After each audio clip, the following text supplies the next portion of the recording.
Ngayong araw ay napabalita ang tungkol sa pagkakaroon ng lamat sa pagsasama ng mag-asawang Tony Gonzaga at Paul Soriano, na maaari umanong humantong sa hiwalayan dahil sa iba't ibang mga isyong lumalabas patungkol sa relasyon daw ng direktor sa aktres na si Erich Gonzalez.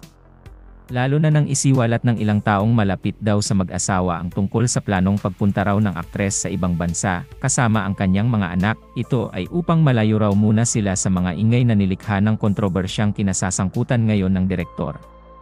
Naging maugong nga ang tungkol sa napabalitang pagkakaroon ng anak ng direktor na si Paul Soriano sa aktres na si Erich Gonzalez, kung kaya't minarapat umano ng magkabilang kampo na magsagawa ng DNA test kamakailan para malaman ang buong katotohanan.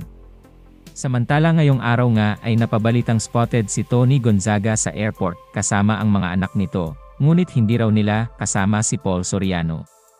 Ayon sa isang showbiz insider ay lumipad na raw patungong ibang bansa ang aktres at ang kanyang mga anak, kung saan ay pansamantalang iniwan daw muna dito sa Pilipinas ang direktor. Tila tuluyan na nga raw na maghihiwalay ang mag-asawa dahil sa mga kontrobersyang kinakaharap nila ngayon, ngunit ayon sa nasabing showbiz insider ay gusto raw munang ilayo ni Tony mula sa ingay ng showbiz ang kanyang mga anak dahil ayaw raw nito na madamay sila sa issue. Anong opinyon o reaksyon mo sa balitang ito? Huwag magdalawang isip na ibahagi ang iyong pananaw at huwag din kalilimutang i-like ang video na ito. Maraming salamat sa iyong panonood.